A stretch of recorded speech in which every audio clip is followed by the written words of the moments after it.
Well, thank you very much. That was very unexpected, but incredibly acted upon by Secret Service and law enforcement. And this was an event dedicated to freedom of speech that was supposed to bring together members of both parties with members of the press. And in a certain way it did, because the fact that they just unified, I saw a room that was just totally unified. It was in one way a very beautiful thing to see. A man charged a security checkpoint armed with multiple weapons, and he was taken down by some very brave members of Secret Service, and they acted very quickly and have just released, for purposes of transparency, clarity, I've ordered it to be put out. You probably have it by now. Put out on Truth and put out on many other platforms.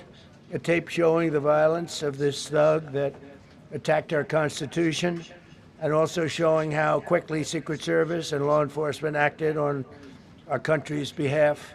Really did a great job.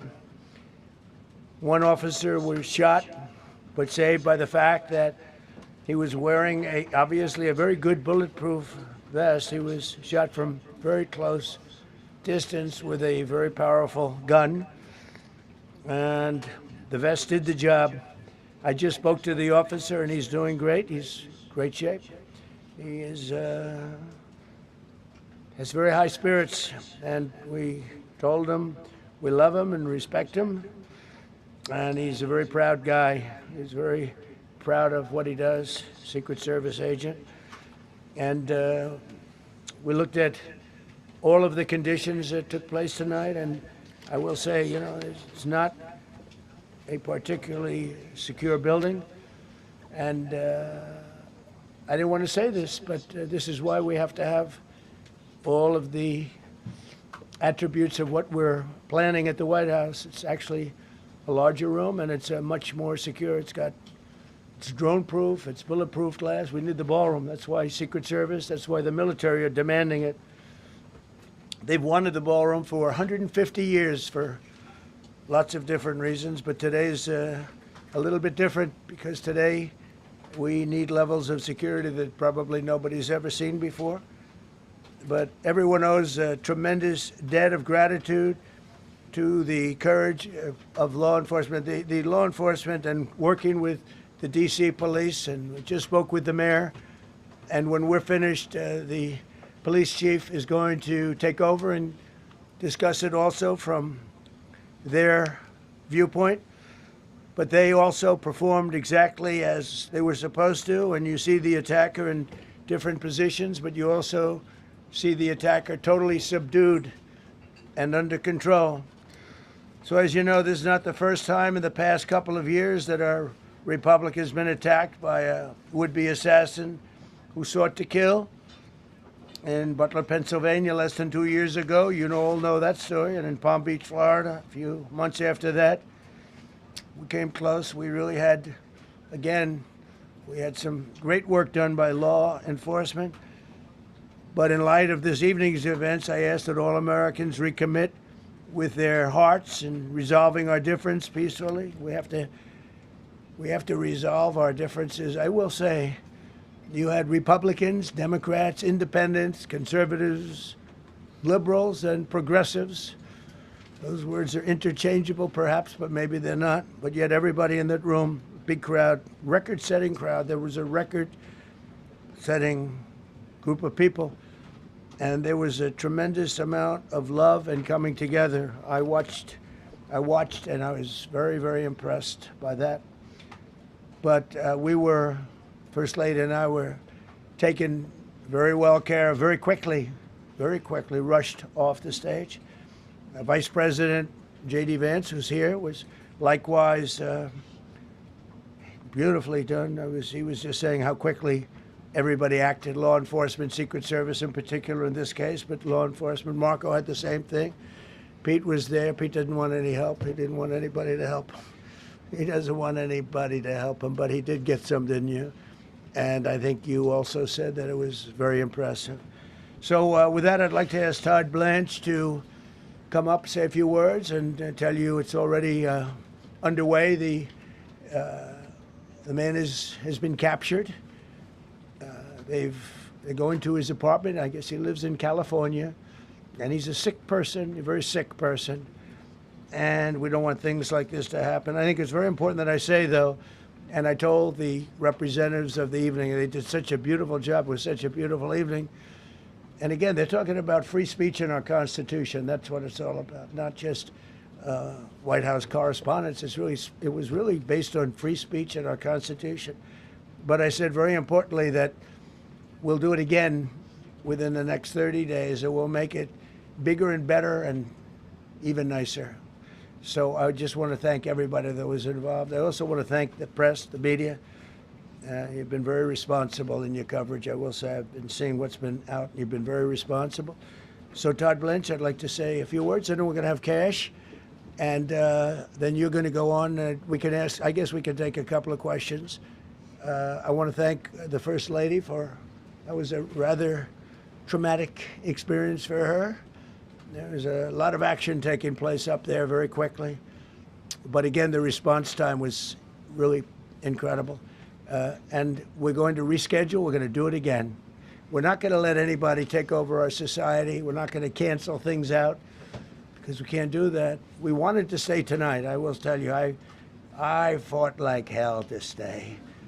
But it was protocol. They said, please, sir, because they didn't know there was a lot of action going on, and they didn't know could there be probably a lone shooter, but we'll find out. We'll find out very quickly. They have it very well under control. So I want to thank everybody very much. And Todd Blanche, please. Thank you very much, Mr. President. Tonight you saw the very worst and the very best of this country. You saw the very worst by the actions of that coward that the president just talked about. But you also saw the very best because you saw law enforcement do exactly what they're supposed to do.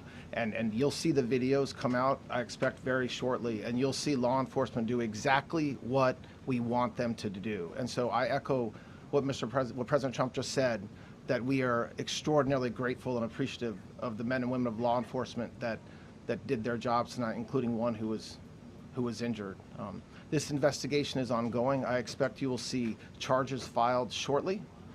The charges should be self-evident given the conduct, but as you'll hear, there will be multiple charges surrounding the shooting, around the possession of firearms, and anything else that we can get on this guy.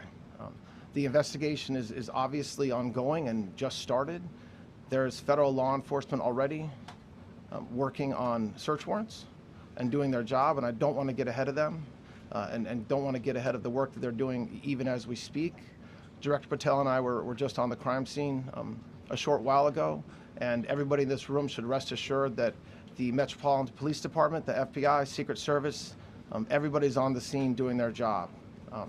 I know that the police chief is going to give an update from the scene as soon as we're finished here, and I obviously will lead the details of what they have learned to him.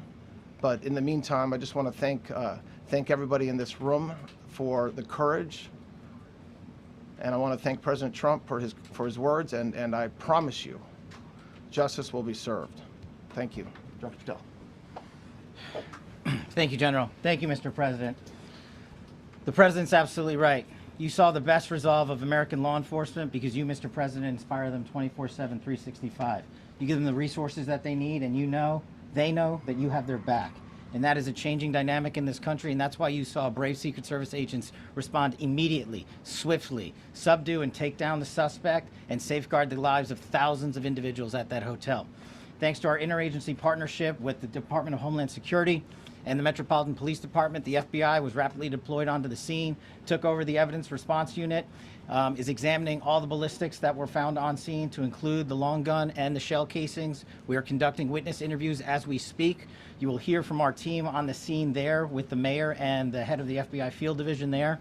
But please know what the Attorney General has just said reigns no truer. You saw the very best of America tonight. The very best unite us at a time of uncertainty, because we have leadership here with the president and the vice president that backs law enforcement, and the men and women that I shook their hands on the scene today could not have been prouder to show up on scene. And as the Attorney General said, make no mistake, we are conducting witness interviews. If you have any information whatsoever related to this event, 1-800-CALL-FBI, 1-800-CALL-FBI. No piece of information is too small. No piece of information is inadequate. We will evaluate it all. We will also be conducting interviews of those that were there. And if any of those individuals have information, please come forward to law enforcement or the FBI or the Metropolitan Police Department. We will be examining this individual's background thoroughly. That process has already started, and we are going to ensure that he was either a lone wolf actor or anyone else that was responsible. We will analyze all evidence immediately to make sure that we safeguard this country. Mr. President, Mr. Vice President, thank you for your leadership. Attorney General and Homeland Secretary Marlin, thank you for your partnership in law enforcement. Thank you. Okay, we'll do a couple and then we go to the chief. Madam Chairman, I just want to say you did a fantastic job. What a beautiful evening, and we're going to reschedule. Okay? And after that, it's very tough for her to ask a killer question, right? But you have done a fantastic job. Please. Mr. President, I appreciate it. As you mentioned, it all happened so quickly. Yeah. And I wonder, especially because unfortunately you have experience with these sorts of threats, in that moment when you realized there was a threat and service agents were telling us to get down, can you describe what was going through your mind, how you were feeling in that moment?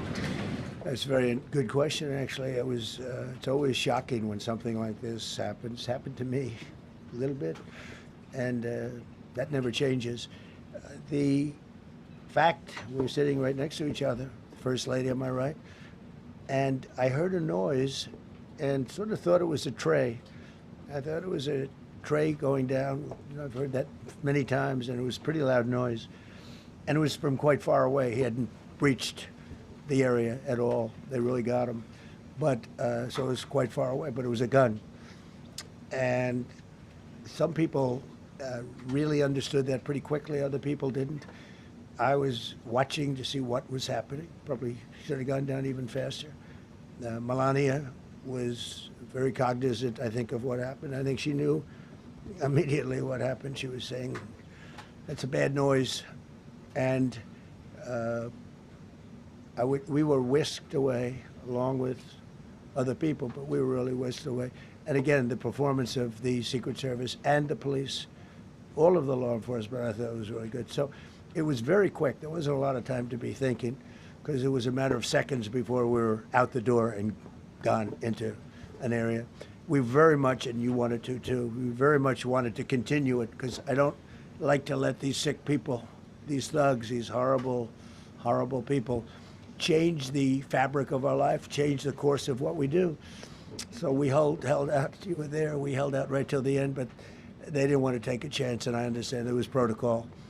But we're going to be doing one hopefully within the next 30 days or sooner, and I am ready, willing, and able. And I was all set to really rip it. And I said to my people, this would be the most inappropriate speech ever made if I said what. So I'll have to save it. I don't know if I could ever be as rough as I was going to be tonight. I think I'm going to be probably very nice. I'll be very boring the next time, but we're going to have a great event. And you did a fantastic job. Thank you very much. Peter, go ahead. Thank you, President Trump. There's a report in the New York Post that this assailant assembled his weapon somewhere on site at the hotel. What do you think about that? And I ask respectfully, why do you think this keeps happening to you? Well, you know, I've studied assassinations, and I must tell you, the most impactful people, the people that do the most, you take a look at the people, Abraham Lincoln, I mean, you go through the people that have gone through this, where they got them, but the people that do the most, the people that make the biggest impact, they're the ones that they go after. They don't go after the ones that don't do much, because they like it that way. And when you look at the people that have either, whether it was an attempt or a successful attempt, they're very impactful people. Just take a look at the names there, the big names. And I hate to say I'm honored by that, but I've done a lot. We've done a lot. We've taken this country, and we were a laughing stock for years, and now we're the hottest country anywhere in the world. We've changed this country, and there are a lot of people that are not happy about that. So I think that's the answer, Peter. And after Butler, your team for a while rethought outdoor events. Yeah. Do you think that you now need to rethink No. indoor Well, events? but then you just don't do events. No, I can't do that. I have to. It is what it is. We have to do it. The room was very, very secure. He charged from 50 yards away, so he was very far away from the room. And what did you think when you saw the video of how fast he was running? He was moving. He was really moving. And the reaction time was great. Boy, those guys, they had their guns drawn literally by the time he was there. They were shooting. That's right. I thought they were very impressive. And if I didn't, I'd let you know. I'm not going to be, I would not stand for that. No, I thought they were very impressive. Thank you, President Trump, and thank Right. you for updating us on Thank the you. suspect earlier. Were you aware of any threats? Was your team aware of any threats beforehand? And do you believe you were the target of this tonight? I guess. I mean, these people they're crazy. They're crazy. And, you never know. He was very far away from me. He had to go through a lot. We had resources all over. We had resources sitting at tables, literally in disguise, sitting maybe at your table, who knows? But we had people all over the room, so he had a long way to go. That was really a first line of defense, and they got him. And they really, they acted incredibly. No, there was no notification. We had no idea. Go ahead, Do you know Caitlin. any political motivations from this? Well, you never know. Now, we'll be able to tell you that maybe by tomorrow or the next day. He's in custody, and they're asking him a lot of questions. I guess they're going over, Todd, and they're already at his apartment. He lives in California. Yes, sir. And they're over there, so they'll be able to tell you. Thank you, Caitlin. President Trump, did the suspect say anything, or was he wearing anything that would allege some type of motive here?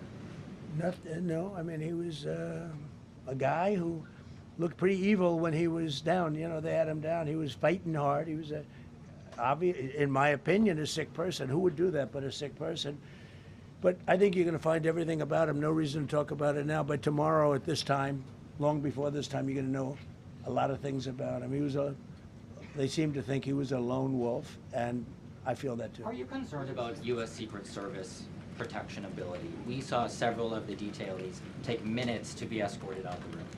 No, they acted very quickly. No, I was very impressed by Secret Service. I mean, I'm the one, and Mark Wayne, you would agree with that, I think. Absolutely. I'm the one that would complain. You don't have to complain for me. I would be complaining. I'd be up here right now saying they didn't do their job. Oh, believe me, because, it's my life, and I want to live because I want to make this country great. That's why I want to live. But when you're impactful, they go after you. When you're not impactful, they leave you alone. Okay, a couple of more. Go ahead, please. Is there any indication that this shooting could have been linked to the war in Iran? I don't think so, but you never know. We're going to know a lot. We have the best people in the world working on it, and we're going to know a lot. Please. Mr. President, there's a lot. You, as well as some of us who have covered Butler, experienced another horrific day 2 years ago. Yeah. What felt similar? You had the First Lady with you today. What felt different? And you have another 2+ years in office. Are you concerned about something like this happening Well, I again? can't be concerned. I can only get great people. They did the job, in my opinion, a much better job than Butler. Butler had one weak spot that we all know about. Somebody should have been up there. But even Butler, we had our sniper on our side within 4.2 seconds from a distance of about 400 yards, one shot, and he was gone. And if he didn't do it, now, he's David. His name was David. I say, hello, David, every time I see him. David, I like you very much, David. But think of that. Now, if he doesn't hit him, and he hit him right between the eyes from 400 yards without any notice, nobody knew. He heard a sound. He looked over, and there was actually a tree that was somewhat in his way. You know the story very well. And he aimed, he fired, and if he didn't do that, beyond me, you would have had a lot more people killed. We lost one great person and 2 people very badly hurt. They're okay now. But no, that was, so in a sense, they It was pretty amazing the job they did. But they did have that one weak spot, as you know. They should have had that covered. Tonight they had everything covered very quickly, and he was fast. He was running full blast, and they got him before they got any further. I was very far away. You know, he hadn't anywhere close to breach the doors of the ballroom. The ballroom was sealed, and everybody in there. That's why once those doors opened, they didn't want to do tonight. If the doors weren't opened, we could have probably done it tonight. But I think we're much better off rescheduling. Yeah, please. Mr. President, for you and perhaps law enforcement as well, what is the level of confidence that this was a lone actor, and has the suspect made any statements to police while in custody? Yeah, I think it's just it's my profession. We have great professionals up here and outside that have been working with us. My impression is he was a lone wolf, whack job. These are crazy people. These are crazy people, and they have to be dealt with. We had that in the second attempt, as you know, and he's spending life in prison, because if you let him out, they'll probably, if he serves 10 years or 15 years, you let him out, he'll probably try it again with somebody else. They're sick people. We have a lot of sick people. But you're going to know, I think very shortly, you're going to know, Todd, a lot about him. You're going to know a lot about him. Yeah, a couple of more. Yeah, please, go ahead. Are you concerned about political violence? This could be politically All motivated. violence. I'm concerned about everything. Look, but I can't be so concerned that you can't function. No, I'm here. It's a dangerous profession. You know, I tell the story, race car drivers, I think it's very dangerous. So if you take 1% and then take about 10% of 1%, just to break it down very easily, they die. So much less than 1%, 10% of 1%. I think bull riding is very dangerous. If you take about the same 10% of 1%, much less than 1%, but if you take presidents, it's 5.8%, and about 8% are shot at. So nobody told me this was such a dangerous profession. If Marco would have told me, maybe I wouldn't have run. Maybe I would have said, I'll take a pass. No, it's a dangerous profession, but I don't view it that way. Look, I'm here to do a job. It's part of the job. It is a dangerous, I can't imagine that there's any profession that's more dangerous. But I love the country, and I'm very proud. I'm very proud of the job we've done. You see what's happened. We have a great country. We've got, I think, the most successful, the hottest country anywhere in the world. This happened over a period of just a year, and we're going to do great things. But with that come risks. There's no question about it. Yeah. To that end, I mean, there's been so much political violence, not just aimed at yourself, but at other members of Congress, state house speakers, you name it. Is that just the cost of doing business to do politics in America anymore? Yeah, well, what does that say about our country? Too. We're not the only country. You look at this great violence with all countries. I was talking to somebody from another country today, and they have numerous assassinations of political figures all over the world. You look at South America, it's like some of the numbers are just horrific. It's dangerous stuff, whether it's here or someplace else. No country is immune. No country. Good question. Is it possible to turn that temperature down at this point? Well, probably if I decided to just not do much, if I let everybody rip us off and take advantage of us. Look, we're leading the world in trade now. We're leading the world in the military. We're the greatest military in the world. I rebuilt it in my first term, and now we use it because we have no choice. We can't let, as an example, Iran, we can't let them get a nuclear weapon. Everything will be peanuts compared to that if they ever were given a nuclear weapon, and they'd use it too. Marco and I were talking about it today. They would use it without even hesitation. We can't do that. It was a shame. I said, oh boy, look at the numbers. We just broke 50,000 in the Dow. We just broke 7,000 in the S&P. They said we couldn't do it in 7 years, in 5 years, 4 years. They were saying maybe in 5 or 6 years. And we did it in 1 year. And I called everybody together. I called all of these people and others, and I said, we have to take a little journey. I see to do this. We just had the great number. We just broke 50,000. Wasn't supposed to happen during my term. Wasn't reachable. We did it in 1 year, and I said, we're going to have to make a journey to Iran. They're going to have a nuclear weapon if we don't do it. We had the B-2 bombers take them out. I terminated in the first term the Obama agreement, the Iran nuclear agreement, which was a disaster. That was a road to a nuclear weapon. They would have used it. They would have used it 100%. So, when you do things like that, you become a target. If I wasn't doing that, I guess I'd be a lot less of a target. But I'm honored to be. Okay, one more question. Go ahead. Yeah, go ahead. Thank you, President Trump. Thank you, President Trump. Do you know how the gun was brought into the hotel? And also, how does this event impact you as the leader of our country? Do you think it will change your leadership? I like not to think about it. I lead a pretty normal life, considering it's a dangerous life. I think I handle it as well as it can be handled. I think a lot of other people, you read stories where they become basket cases. To be honest with you, I'm not a basket case. I really take it as it is.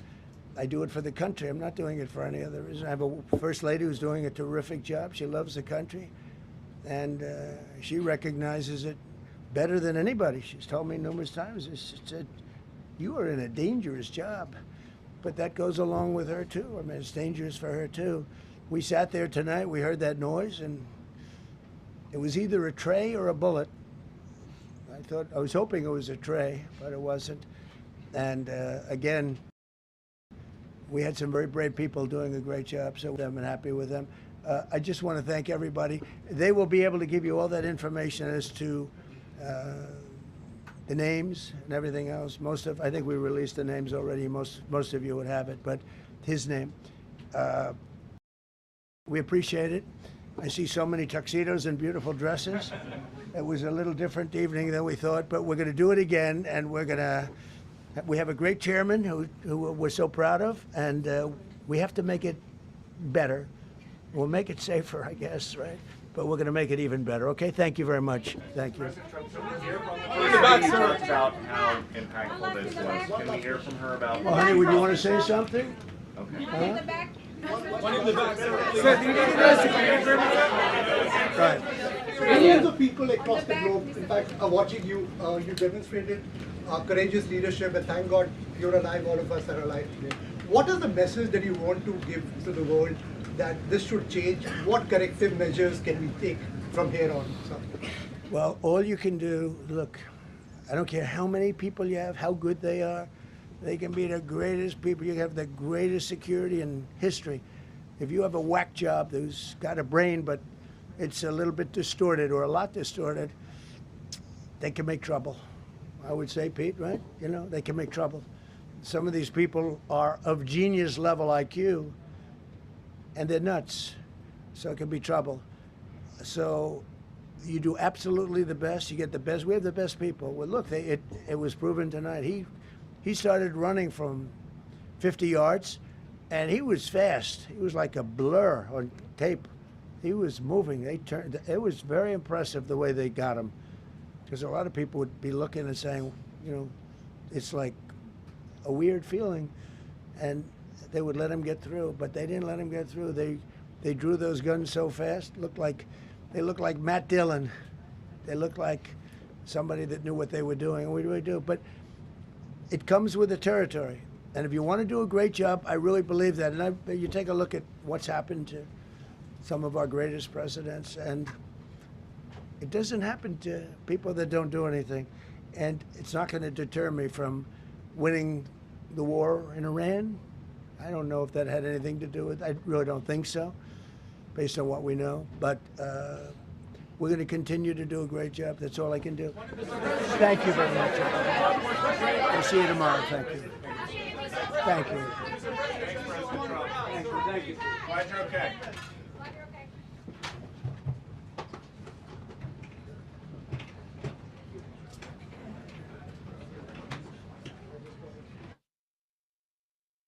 All right, so that looks to be the end of the address from the president. I was hoping that we were going to get the update from the chief as well.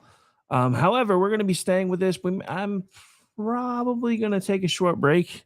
I have some panelists that will be joining us in a minute. Again, my name is Rick Robinson. This is a joint simulcast of KAlarmRadio.com, Digital Beacon, USNews.com.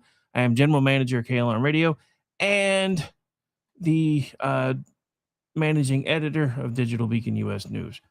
We'll be back in just a minute and we'll start the conversation officially. I'm going to see while I'm on break if I can find the presser from the chief. So we'll be right back. And yes, if I seem discombobulated, this was supposed to be my night off.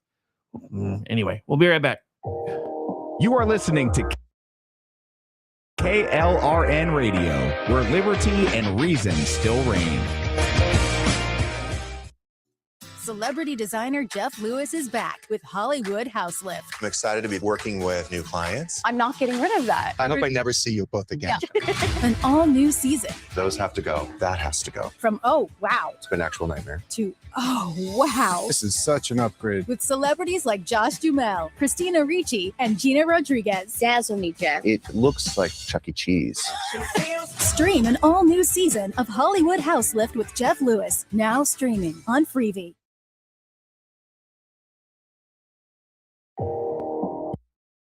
Hi, everyone. This is JJ, the co-founder of Good Pods. If you haven't heard of it yet, Good Pods is like Goodreads or Instagram, but for podcasts. It's new, it's social, it's different, and it's growing really fast. There are more than 2 million podcasts, and we know that it is impossible to figure out what to listen to. On Good Pods, you follow your friends and podcasters to see what they like. That is the #1 way to discover new shows and episodes. You can find Good Pods on the web or download the app. Happy listening. KLRN Radio has advertising rates available. We have rates to fit almost any budget. Contact us at advertising@klrnradio.com.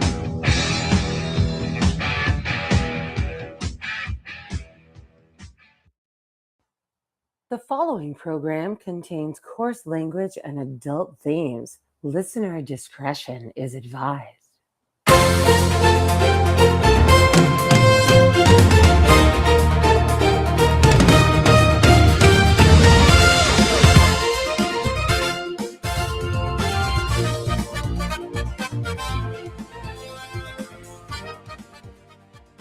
And welcome in to a special news update here live on KLRNradio.com, digitalbeaconusnews.com. I am Rick Robinson.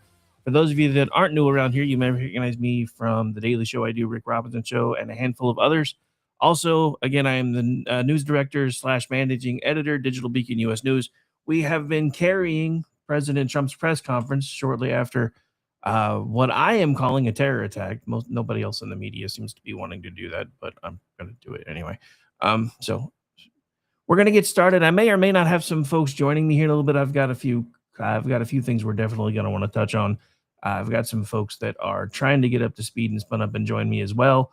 But here we go anyway. So we've been staying with the live coverage, and we're going to continue to talk about this for a while longer. And we just finished carrying the president's press conference, and we'll look into any official updates as they come in tonight after what appears to be what most of the media is terming a major security emergency at the White House Correspondents' Dinner at the Washington Hilton in Washington, D.C. So here's what we can say, and I'm trying to be careful as I can because there's still things that we don't know.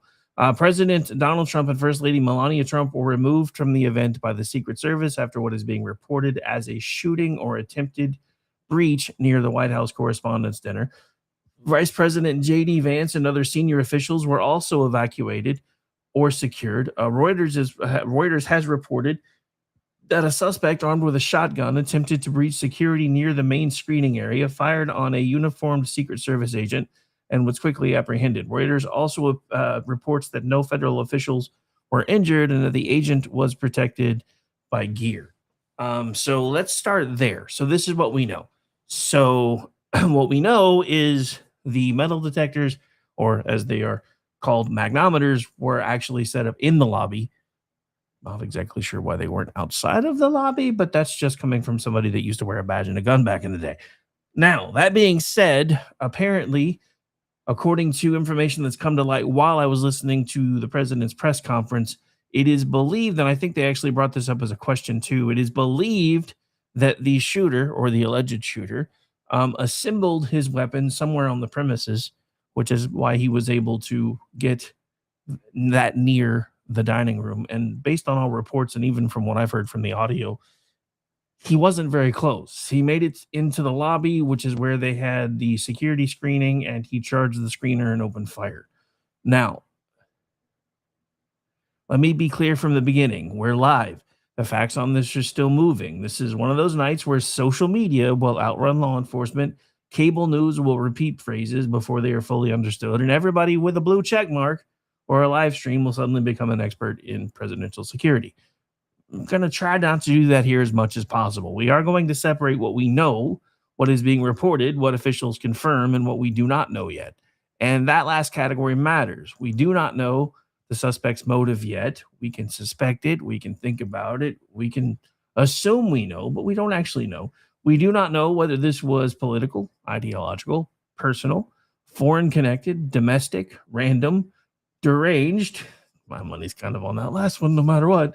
Coordinated or anything else. We do not know if this was an assassination attempt unless our intel officials use that language. We do not know whether this individual ever got inside the ballroom. Actually, we do know that didn't ever happen.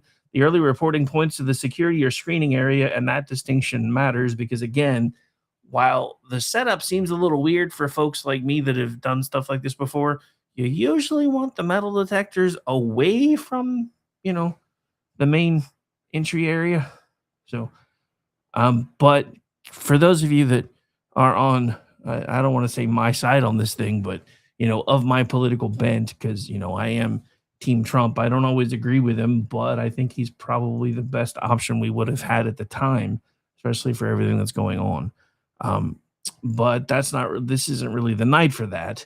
The reason I bring that up, though, is, again, this is the third time.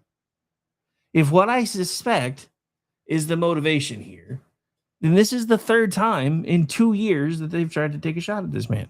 They've missed again and again and again. I feel like at some point, Donald Trump should act out the line for the scene from Kirk in Wrath of Khan, where he's like talking to Khan. He's like, but you keep missing the target. I mean, if there was a set person trying to kill him Dr. Evil style, that would be pretty cool. But that's not what's happening here.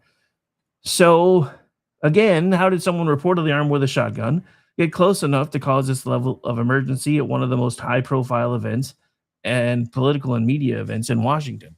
We kind of have the answer to that question. The gun was taken in piecemeal, likely in bags, since it's a hotel, and assembled on premises, and then dude actually didn't even make it past the security checkpoint.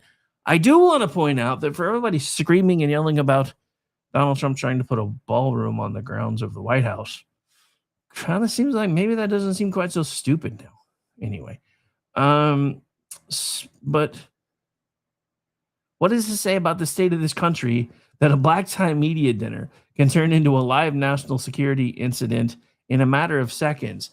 And half the country can be like, oh, he's an idiot. This was staged, just like all the others.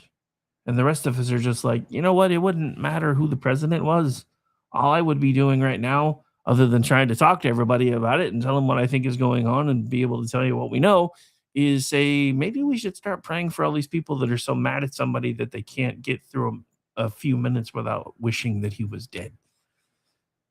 But anyway, so this is again where we are tonight. The first priority is simple. The president is safe. The first lady is safe. The vice president is safe. All of the other senior officials, as far as we know, appear to be safe. Law enforcement appears to have stopped the suspect and or suspects, because I've heard different reports that there may or may not have been a second one, before this became something much worse. But the questions are just beginning. For those just joining us, we are in special live coverage following a security emergency at the White House Correspondents' Dinner in Washington, D.C. President Trump and First Lady Melania Trump were removed from the event by Secret Service. Vice President J.D. Vance and other senior officials were secured as well. The suspect is reportedly in custody. Early Reuters reporting says the suspect was armed with a shotgun, attempted to breach security near the main screening area, which was inside the lobby, and fired on a uniformed Secret Service agent who was protected by his bulletproof vest. Again, the key word here is reported. We are going to keep that when we talk about this, because until we know official statements, until we know official motives, until we have official names, And sometimes, for me, even after I have official names, I don't usually use them, other than once to break the story, if it's something that I can break. And then after that, I'm just like the shooter, the suspect, whatever. So we know there was panic. We know there was an evacuation. We know the president was removed. We know that law enforcement responded. And we do know that a suspect is in custody. But we still don't know very much other than that. And it's not because the information isn't out there. It's because I haven't necessarily been able to confirm it yet. As we go on, we may or may not bring in more of that information. However, I do have a couple of different things that I definitely want to discuss. One of those is kind of the beginning of what I saw of the incident. This is the moment when Secret Service ushered out the Vice President of the United States, and I'll have that on the screen momentarily. And we should have that now, as soon as it changes over. And let's get my ugly mug off the screen so you guys can see the whole thing. Is it going to have volume, though? It looks like it.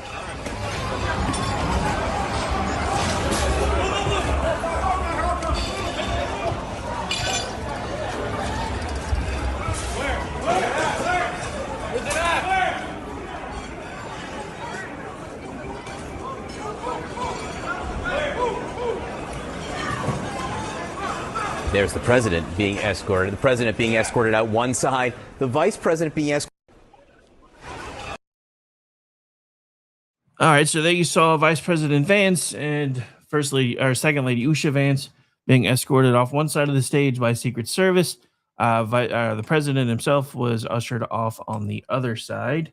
And sorry, Gene, I never heard you come in. I usually get a beep. Anyway, he's with us now, so let me turn my camera back on because I realized I still had mine off.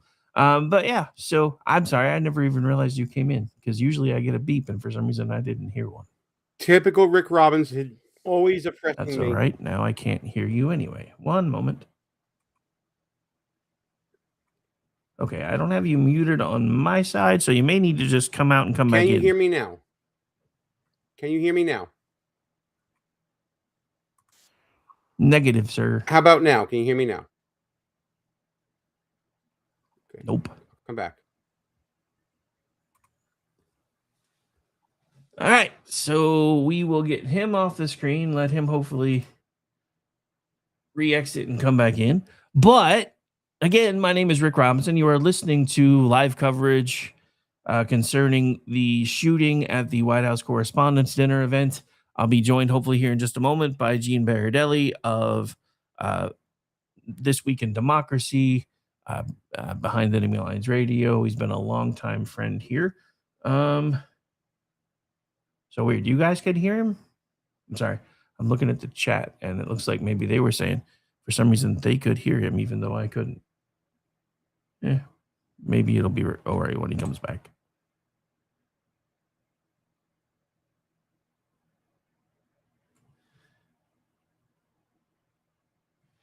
All right, so let me get back into. Oh, wait, never mind. Something weird is going on because I'm not getting the alerts. So I wonder if it has something to do with that. Can you hear me?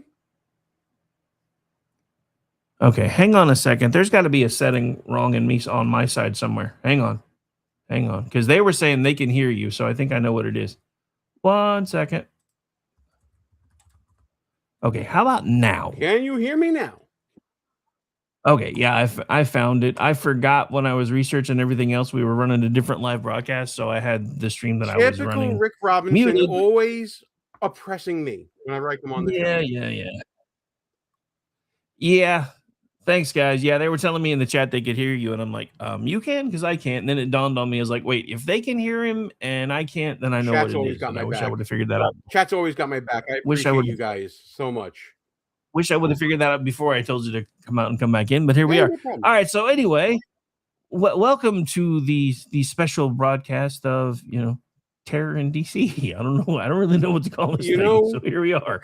You take a weekend off, you decide to sit down with your family, throw on a throwback movie. We were watching Mannequin 2 on the move, enjoying the majesty that is Terry Kaiser and Meshack Taylor, and all hell breaks loose. But Rick, if you want, you can check the private chat right now. The New York Post is reporting the name of the alleged shooter, and there's also a photo of him on the ground as well. According to the New York Post, and I'm not saying that they're reliable or not, I'm just saying that they're the ones reporting it. The shooter is named Cole Allen. He's from Torrance, California, according to the article, 31 years old, and he is a teacher in California. Now, again, you're putting it up on the screen, and I appreciate that. I'm just going to read from what I have here on I the always phone. forget what a bandwidth whore. Yeah, well, it's one of those nights, man. The gunman who opened fire at the White House Correspondents' Dinner in Washington, D.C. on Saturday night has been identified as Cole Allen of Torrance, California. The 31-year-old, whose federal law enforcement source confirmed is a teacher, was in custody after gunfire broke out near the event's main security screening area at just about 8:30 p.m. Eastern Time. Allen appeared to assemble a quote-unquote long weapon in a lightly monitored area near the terrace level entrance before opening fire and rushing towards the ballroom. Witnesses described a frantic scene inside the venue. After 7 to 8 rounds were fired, attendees dove under tables as confusion spread, as Rick was showing you in his video. One journalist said guests crawled under our table for what felt like a long time. President Trump has been praising law enforcement, as you saw during the press conference that Rick was airing earlier. So it appears to be a teacher from California. And if you go through the photos in the article, Rick, the first photo up should show you the photo of the gentleman without a shirt on in custody with law enforcement all I've got around one him. of those. Yeah, I've got one of those from another source, and New York Post is a bandwidth whore, so I had to pull it down. Hang on just a second. No problem. So just so you guys know, my co-host and pal Ross Galloway texted me as well, because I said, "Hey, do you want to come on with me?" Because we're an awesome threesome. We're together, and his response was, and I'm quoting right now: "Can't tonight, unfortunately. Probably for the better. I'm ready for war." Because as we all know, Ross is the military side of the Behind Enemy Lines show that we do. Yeah, that's the photo I was referring to earlier of the gentleman who was apprehended and is supposed to be the suspect in custody right now. Well, the scariest thing, if the suspect is allegedly who they're reporting that he is, the scariest thing isn't even necessarily that this guy's a teacher. Apparently, he was like the teacher of the month in December of 2024 or something, which, I mean, for commie failure, doesn't seem like maybe as much of a reach, but I would hope the teachers winning awards like that would actually be decent human beings. But what do I know? Well, at this point, I don't want to speculate as to motive. But you got to think this is another, forgive me for saying this, another lefty lunatic out there that decided to take their shot. And if what is being reported is correct, that this was a quote unquote long weapon that was somehow able to penetrate security getting into the hotel itself and then being assembled in a lightly secured area, it sounds to me that there's more than one person that would have to do this. How does one sneak in a weapon, then have the wherewithal and the knowledge of going to an area that was no security? I think there's more questions than answers right now, but thank goodness there's a start to this with someone who's already in custody. Yeah, the one thing that I loved is, of course, as soon as all this started popping off, I saw a lot of people on the left screaming false flags, and then I saw a lot of people on the left screaming that the right was already blaming them, even though we didn't have any idea what was going on. And then you find out about things like this. These were the lovely signs for protest right outside this very dinner, where somebody started taking shots at someone, and they're all about death and people dying and how they deserve it. So, yeah, And, well, can't imagine why anybody starts blaming one particular side for most of this stuff. Most of the Well, time. Rick, don't you know we're back in the we're back in the cycle again, where incident happens. Everyone's going to say to calm down the rhetoric. Democrats are not going to calm down the rhetoric, and then incident is going to happen again. It's that vicious cycle that we've been seeing since 2024 when it comes to President Trump. And again, I'm not one to. I'm actually one to judge slowly. I want to judge slowly. We have someone in custody. There's going to be a fog of war feel to what's going on here. We've already seen that, by the way, with CNN's Caitlin Collins reporting that the shooter had been unalived during the attempted apprehension. That turned out to be untrue. And then you hear now that there is someone in custody. So we are in the fog of war period of what's going on here. And for every Republican that's going to be saying, well, look, all the signs and all the rhetoric there, you can say on the other side, Caroline Leavitt did say before the dinner that President Trump's speech was going to have some quote unquote shots fired as well. So yeah, but that's a Gen Z phrase, dude. Yeah, I know it's a Gen Z phrase, dude, but you're going to have the same rhetoric coming from the other side. So if the Democrats are going to say that, if Republicans are going to say that the line was crossed with the death signs that were out there, Democrats will say, well, what about the shots fired comment? So take it for what it's worth. Yeah, but here, and look, you're right because it's already happening, but at the same time, shots fired in the current vernacular just means that you've started something. I mean, let's take it. It would have been better if I'm just saying it would have been better if Caroline Leavitt would have said, "Well, there's going to be some fireworks tonight," or something to that effect. Well, listen, it is what it is, right? I mean, I'm not saying especially in hindsight that it wasn't maybe a poor choice of words, but I'm saying for somebody that is only, what is she, 26, 27 years old, that word doesn't mean to you. Those two words together don't mean to you or to her what they mean to you and me. That's a slang term now. Listen, all I know is that we're a politics show over here, right? And if we're going to be talking about the politics of the situation, I would normally take a 24-hour moratorium, let the dust settle, and probably talk about this on Monday with my show coming up then. But obviously, the reactionaries on both sides are going to be able to point at each other to see exactly where they can get to political high ground. I mean, here's the thing. Other than the president himself, I don't think anybody has any political high ground here. The president does because he's the one they keep trying to take shots at. But Congress isn't doing a damn thing.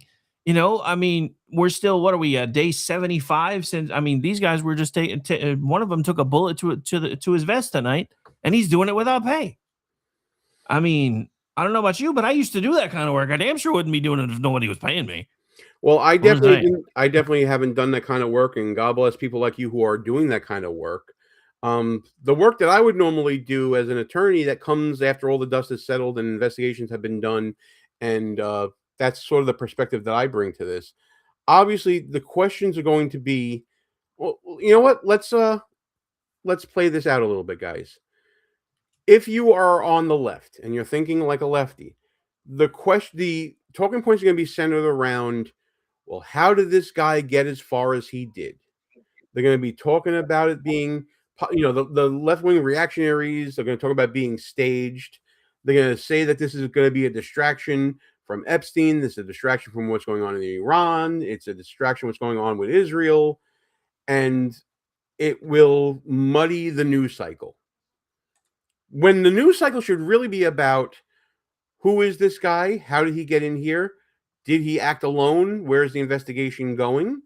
And what can be done within the Secret Service to prevent this from happening again? Because let's be honest here, while we can all applaud the Secret Service in their response to this, where was the intelligence that this was happening?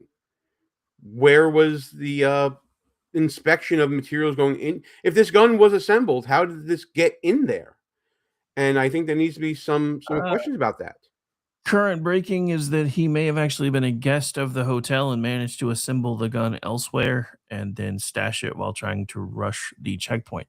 My only question, having done this kind of work, is one that I mentioned shortly after the press conference ended. I don't understand why the magnometers were in the lobby of the building. They should have been outside.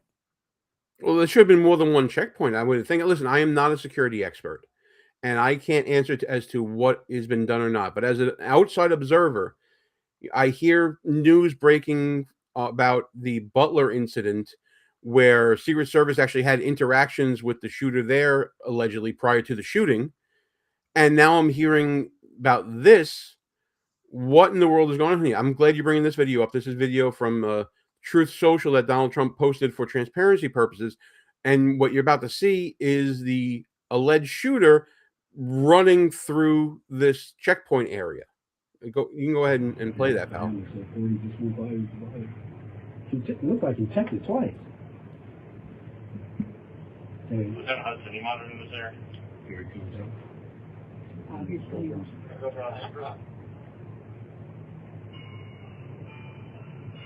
Shall I post it as soon as he passed down that? 18, go for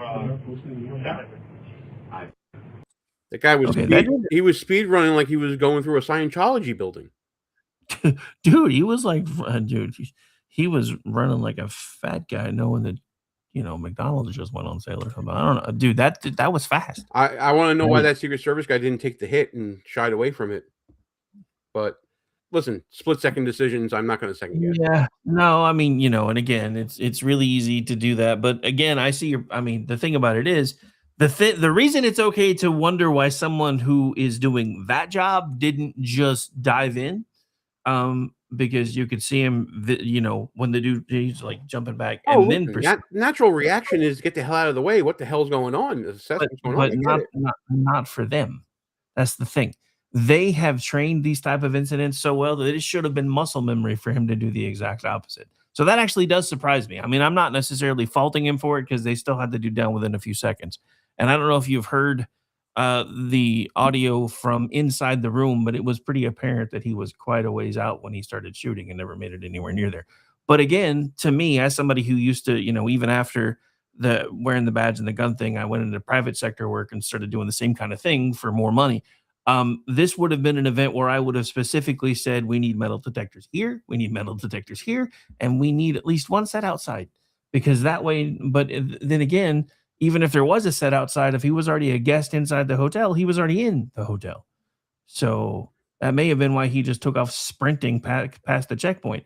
Because I heard, I think it was Bill Maloogian on Fox talking about how from going in from outside, there were 3 or 4 different points all along the way that they were stopping you, seeing if you were going there and to verify that you had a ticket. So if this, and from what I'm starting to hear now, this man may have been a guest of the hotel, which would explain why a lot of that was able to be bypassed. And at the same time, why he probably just tried to sprint past the checkpoint, because he knew he didn't have a ticket to get in there in the first place. Yeah, and obviously the most important thing we need to talk about with the Secret Service response is the swift response to actually getting everybody who's on the dais off the stage. And that's probably the most important part of any sort of incident that happens like this. I'm glad that we are talking about a press conference with the president and everyone being safe, the vice president, first lady, the second lady, everyone safe that was up there. And let's take stock in that.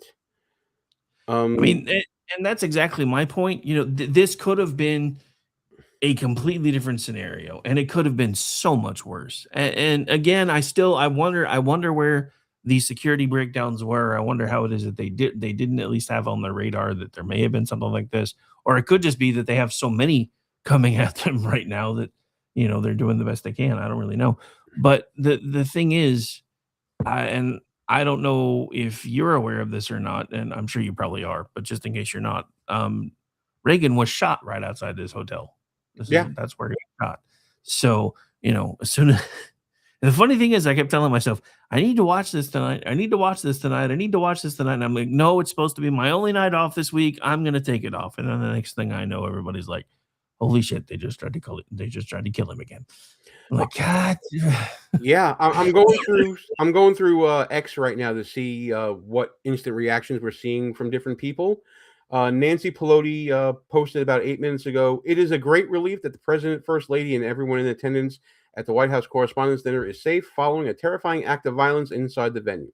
The brave men and women of the United States Secret Service and local law enforcement are to be commended for their swift action to secure the scene and protect those present. As someone whose family has suffered political violence, my prayers are with the injured officer and all those affected by the trauma of these horrible incidents. Senator Mike Lee also posted online about an hour ago saying how our national security is in peril. The same Secret Service that just saved President Trump's life has been defunded for more than 2 months. It's time to end the DHS shutdown now.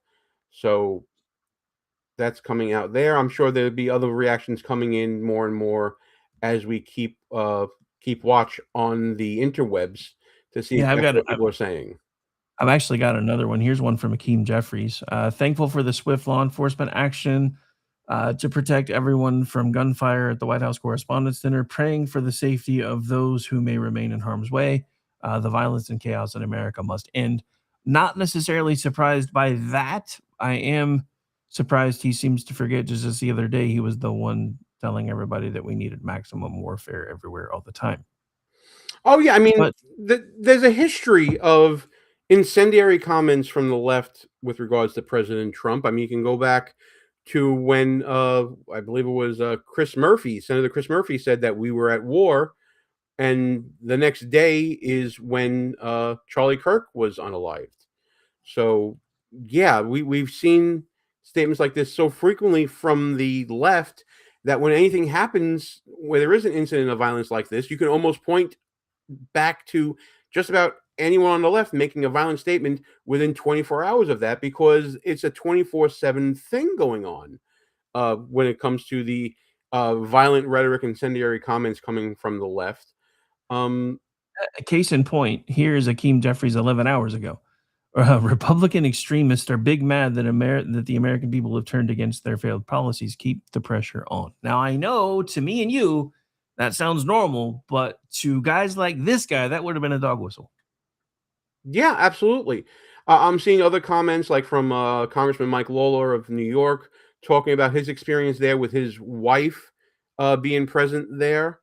And yeah, we're going to be getting a lot of these harrowing stories. My question is, how are the mainstream media going to respond to this? This is not only an attack on the president, but it's an attack on them as well. I mean, I believe Wolf Blitzer was supposed to be outside where this happened, and there was an instance there. And another reporter from, I think, One American News was out there as well. Yeah. Are all these reporters going to understand what this president has been dealing through? Is it going to be so visceral to them now that they're going to take it easy on him?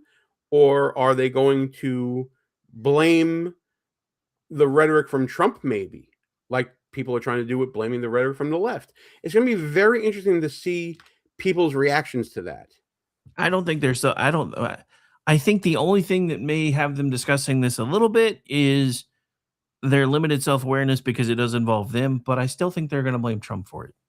Because if he hadn't shown up, that wouldn't have happened. I guarantee you that will probably come out sometime in the next 24 to 48 hours. Well, it's always been prior to Donald Trump, it was always tradition for the president to attend the White House Correspondents' Dinner. He's the one that actually broke that tradition. So his returning here was sort of like an olive branch to the media for him to actually attend this, for his cabinet to attend this, for people to sit at different tables with different agencies and to try to bring back what the left may call a sense of normalcy to the proceedings. Yeah. And to now see this whole thing go wrong, will it deepen the divide between people? I think that this will probably maybe not deepen the divide, but confirm the divide. Why are all these people on my face here, Rick? What are you doing? There we go. You get what I'm saying. They changed something with the chat. It used to actually automatically size when I brought it on, and I've noticed lately it's not doing that. So you're saying that the size of the chat doesn't matter to you? Is that what it is? I mean, I'm not a size queen like some people. Well, are you? Well, you heard it here first, guys. Rick Robinson confirms queendom.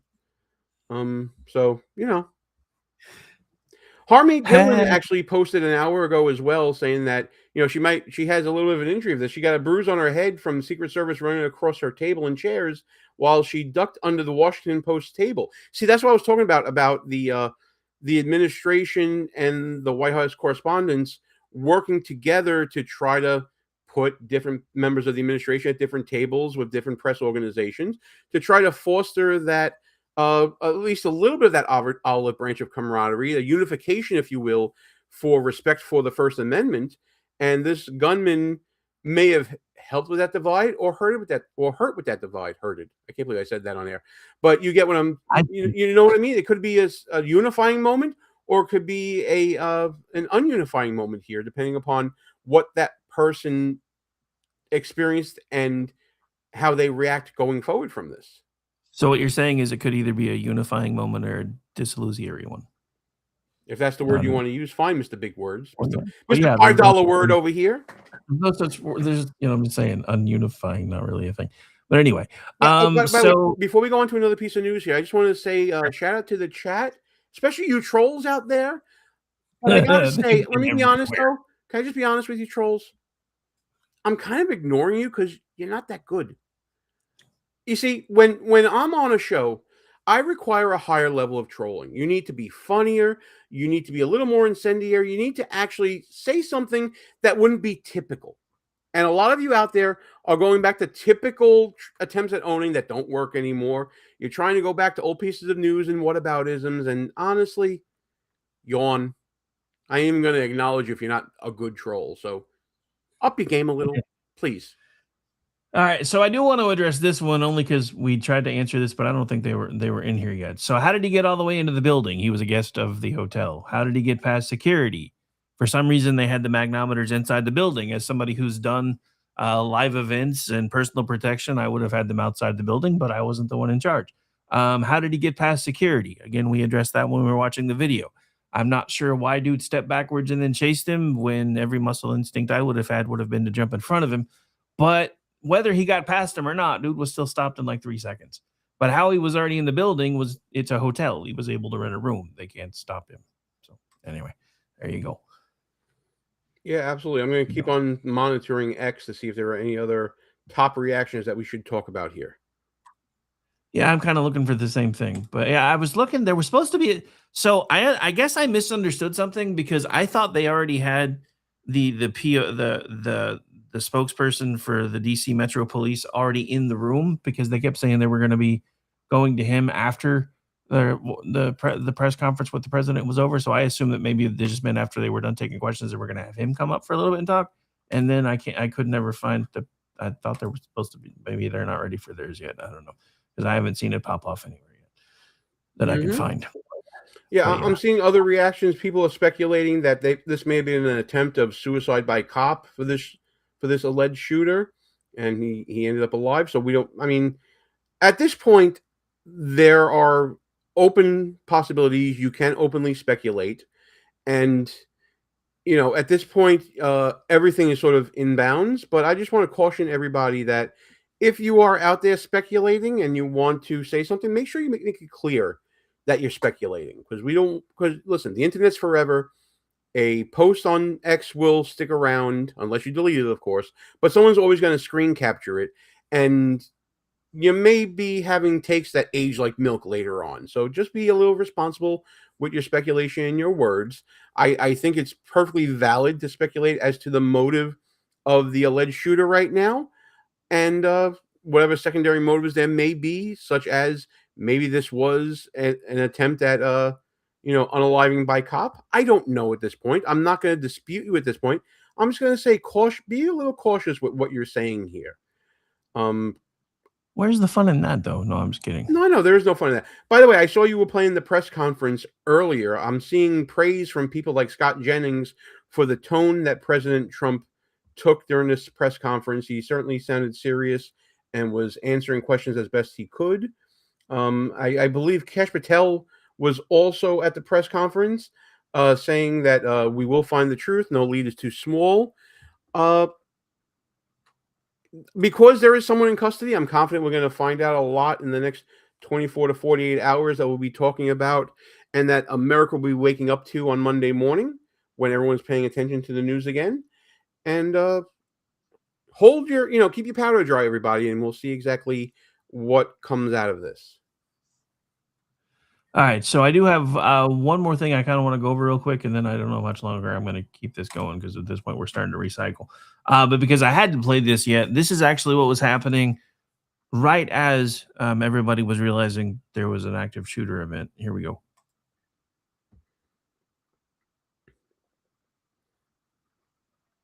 I don't see anything playing. Do you have it going yet?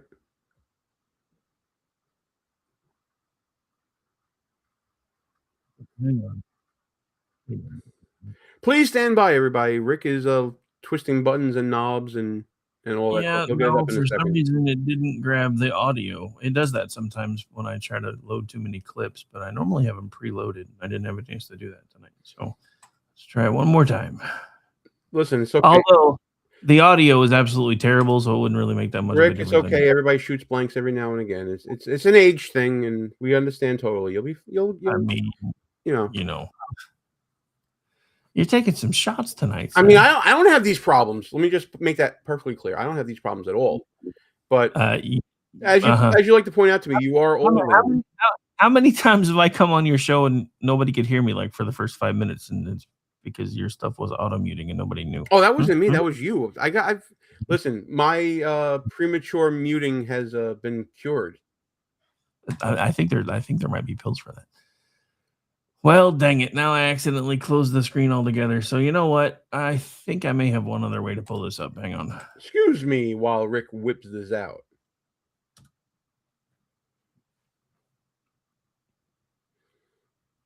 Uh-oh.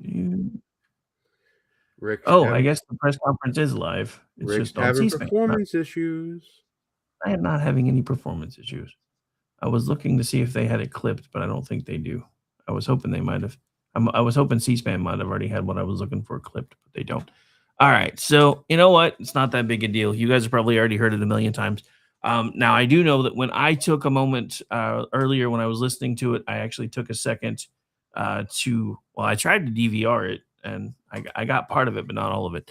But the shots were insanely far away. So where this guy was stopped was nowhere near anybody. Now, again, I will say I don't have any idea why there weren't multiple checkpoints. But again, if this guy was already in the hotel, and from all the reports he was a guest there, then he might have been able to bypass most of them anyway.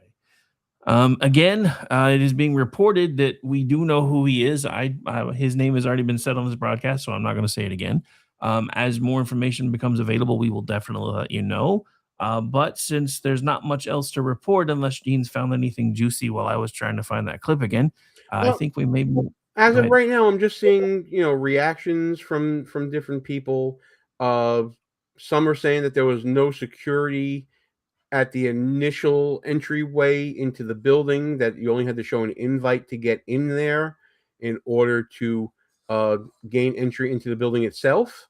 So that's something that we may want to address. Actually, something you addressed already, Rick, is that there weren't adequate checkpoints, at least in your opinion, as to what happened. I'm just going to see if refresh my feed here, see if there's anything else going on here.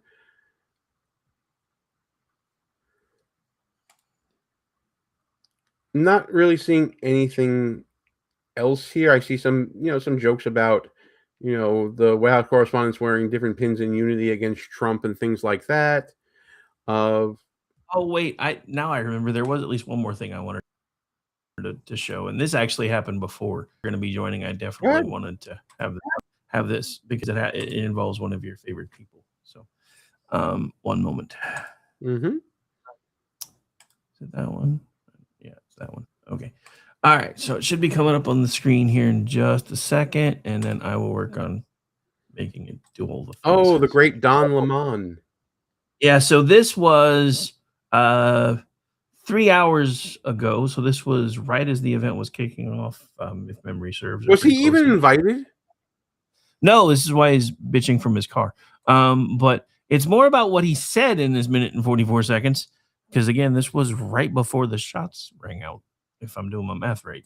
Let's talk about the White House Correspondents' Center. If you don't stand for something, you'll fall for anything. And that's why I am not in that room tonight, even though I was invited, because I don't want to sit in a room and pretend it's normal and sip champagne in black tie and ball gowns, pretending that this is normal when it's not. This is not normal Republican versus Democratic politics. The Trump regime is trying to take away press freedom. They are trying to kill the First Amendment. They don't believe in the First Amendment. And they don't believe in freedom of the press. Otherwise, they would not be arresting reporters. They would not be searching their homes. They would not be taking their cell phones. They wouldn't be trying to investigate them because they write a story that you don't like about your girlfriend. All of those things. I can't believe the White House Correspondents Association invited them to be in that room. I don't understand it. I don't get it. You have to take a stand. And if you're in that room, you are co-signing this. You are complicit in normalizing something that should not be normal. Something that is really, what they're doing is unconstitutional. So I think it's going to be up to independent journalists. Hold on a second. Hold on. Fight the good fight. Hang on. Give me one moment here. Sure. Accused criminal says what? Right. But it's unconstitutional for the. Did he say the White House Correspondents' Dinner is unconstitutional, or did I hear that wrong? I think he's talking about the fact that if you're in there, you're basically co-signing on all of Trump's. Well, let's say this: CNN reported before all the high drama occurred that there was a very large turnout for this White House Correspondents' Dinner. I believe it was Mr. Potato Head there, their hall monitor, who said, as someone who has been here for many years at these events, this is the most crowded I've ever seen it. So, Don Lemon trying to be all, virtue signaling and all that. Maybe it's best that you're not in the same room with officials from the Department of Justice. As anything you say can and will be used against you at your trial. Yeah, your trial. But yeah, no. I mean, so the thing that I find the most amusing about this particular individual talking about things being unconstitutional, when you embed yourself with a hate group and then harass people in a church, but you want to talk about things that are unconstitutional. Yeah, sure. I mean, funny the great Don Lemon. But yeah, I mean, the thing about it is, and this is what drives me nuts. I mean, you're seeing raging examples of it in our chat tonight. Somebody just took a pot shot at the president of the United States, and half the country is saying that it was fake. Listen, I can't help the mental acuity of people who try to come on here. Do they realize they're coming on to a rather small outlet's stream, trying to raise a ruckus, and you think this is a good thing? You're like, wow, I really own those guys now. Those two old men, oh, I really showed them, haven't I? Oh, okay, buddy. You're so important. Why don't you show up on a Fox News stream and see what attention you get? You'll get the same amount from them as you get from us. We don't even care. You can say whatever you want. You can try every whataboutism in the book, and it ain't going to go nowhere because you're not going to derail the current conversation. And for anybody going out there talking about, Trump doing bad things to little children, prove it. Prove it. Right. Prove it. I want proof. If you have the proof and you're withholding it from us, you're the problem. So if you want to go out there and you want to cast that aspersion, I hope that you're able to back it up. Back it up with some proof. I would.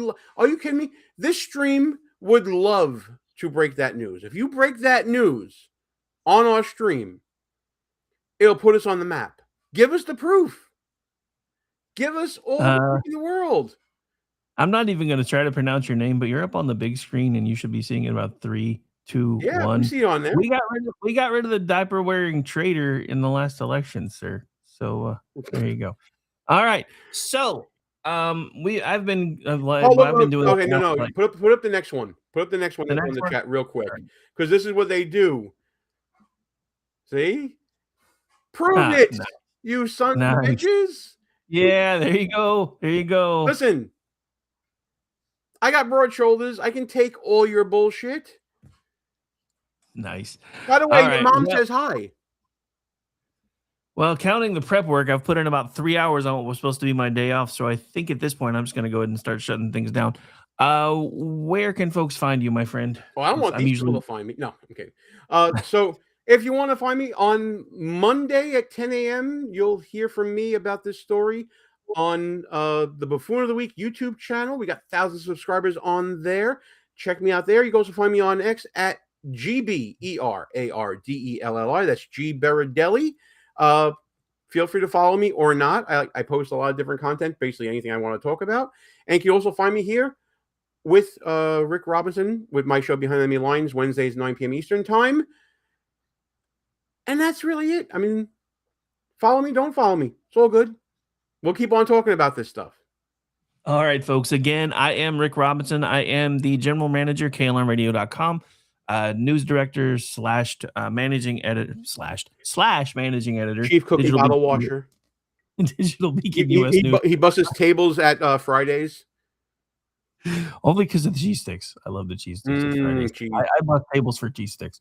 All right, but yeah, no, as my granddad used to call me, I am a jackass of all trades, and pretty much am here almost 6-7 days a week. This week was 7, thanks to this fucking leftist.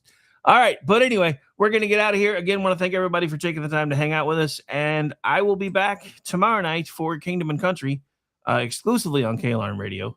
So we'll see you guys tomorrow night, 10 p.m. Eastern. Hopefully the rest of the lineup will be there, so make sure you join us. I think the Vincent Charles Project kicks off at 6 Eastern, I think.